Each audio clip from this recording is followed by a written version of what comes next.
Père Christophe Advis, bonjour. Bonjour. Vous êtes curé de Loé dans le diocèse du Mans. Vous êtes également scénariste de bande dessinée. Vous avez déjà écrit les scénarios d'une douzaine de bandes dessinées consacrées à des vies de saints. Si vous êtes là aujourd'hui au micro de RCF Sarthe, c'est que vous venez de publier Philippine, pionnière dans le Nouveau Monde, aux éditions Osmose. Elle retrace la vie de Sainte Philippe du Chêne, qui a été canonisée en 1988 par Jean-Paul II. Pourquoi ce personnage déjà ? Eh bien, c'est une commande de la famille elle-même. Moi, je ne la connaissais pas beaucoup. Et donc, cette famille a demandé que je puisse scénariser la vie de leur aïeul pour qu'elle puisse être un peu plus connue. Sainte Philippine a vécu au début du 19e siècle, sont des descendants lointains, c'est ça ? Oui, tout à fait. Justement, j'ai donné quelques éléments, notamment temporels. On parle de première partie du 19e siècle. En quelques mots, comment on peut résumer ? C'est compliqué, parce que vous avez quand même fait une BD de 48 pages, il me semble. Comment résume la vie de cette sainte ? Je crois que c'est d'abord quelqu'un qui était très entreprenant. C'est quelqu'un qui était vraiment résistant, qui allait au bout de ses idées. C'est une personne qui avait du caractère et qui ne s'est jamais découragée, déjà. Elle découvre en fait la vie monacale dans le climat complexe et presque tragique pour les couvents de la Révolution française d'ailleurs. Oui, tout à fait. Elle va rentrer au monastère de la Visitation d'où elle va ressortir à cause de la Révolution. Donc Philippine du Chêne est au couvent et elle souhaite très rapidement, d'ailleurs la première fois c'est refusé, il y a cet appel de partir en mission. Oui, c'est en écoutant un prêtre qui venait du Canada, qu'elle avait reçu que ses parents avaient reçu chez elle, et donc en petite fille, elle imagine ces contrées lointaines, et puis elle a vraiment envie de partir en mission.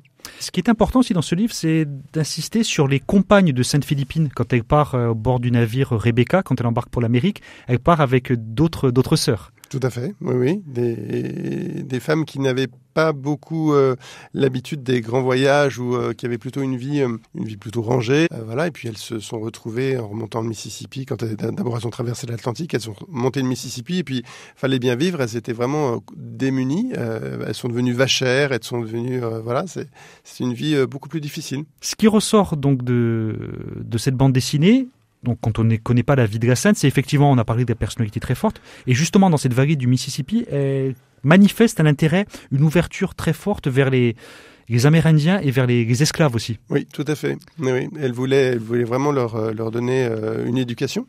C'est pour ça qu'elle s'est embarquée. Et ce qui n'était pas forcément le goût de tout le monde à l'époque. Bien au contraire, et même dans avec ses propres sœurs. Voilà, elle disait non, on doit donner une éducation à tout le monde. Comment comment vous avez réussi à résumer la vie de la sainte ? Comment vous êtes documenté déjà ? Alors, j'ai de la chance, il y a eu 2 livres. Il y a un livre qui a été traduit de l'américain par Jacqueline Hérulin, qui est donc de la famille elle-même de la sainte. Donc, c'était bien pratique. Et puis, il y a aussi un prêtre qui s'appelait le père Raymond Perret, qui est décédé il y a peu de temps, qui a fait aussi un livre assez facile à lire. Donc, je me suis inspiré de ces 2 lectures. J'ai repris au maximum des phrases de Sainte Philippine. Voilà, la bande dessinée est à la première personne du singulier, donc c'est elle qui raconte son histoire.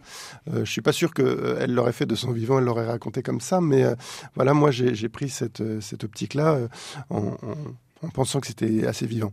Vous avez eu des retours de la famille après ? Comment ils ont accueilli cette bande dessinée ? Alors, il y a eu une réunion de famille il y a peu de temps, et puis je crois que la famille a bien apprécié. Voilà, donc je suis assez content. Quelle est la suite de vos aventures scénaristiques ? On s'en doute que vous êtes déjà à 13 vies de saints ou de saintes, il y en aura d'autres ? La prochaine, ça sera sur le père Louis Lenoir, avec le même dessinateur, Christophe Hénin, et aux mêmes éditions, les éditions Osmose, donc avec Olivier Orsat, qui est aux commandes de ces éditions. Et ça, c'est un prêtre qui est parti pendant la Première Guerre mondiale dans les tranchées. Lui, il avait vraiment à cœur d'être avec les gars dans les tranchées, donc c'est une belle figure à découvrir aussi. Et d'où venait ce Louis Perrier ? Louis Lenoir, pardon. Louis Lenoir, c'est exactement la même démarche. C'est sa petite nièce qui a demandé une BD. Et Louis Lenoir était originaire de quelle région ? Il était originaire de Laval. De Laval, donc, et ensuite il a décidé, il était prêtre, moine ? Il était prêtre jésuite. Il a été en Belgique et puis il a été un peu au Liban aussi. Et ensuite, il a donc parti sur le front, dans les tranchées avec les poilus. Voilà, d'abord il a participé à la bataille de la Somme et puis il a fini sa vie sur le front de Thessalonique. Voilà. Une vie d'aventure, encore une fois ? Ah oui, c'est très, très, très dense. Philippine, pionnière du Nouveau Monde, une bande dessinée aux éditions Osmose, scénarisée par le père Christophe Advis. Belle couverture, beau dessin, une très bonne idée de cadeau de Noël que l'on peut se procurer chez nos amis et partenaires de la librairie Siloé du Mans. Merci père Christophe. Merci à vous.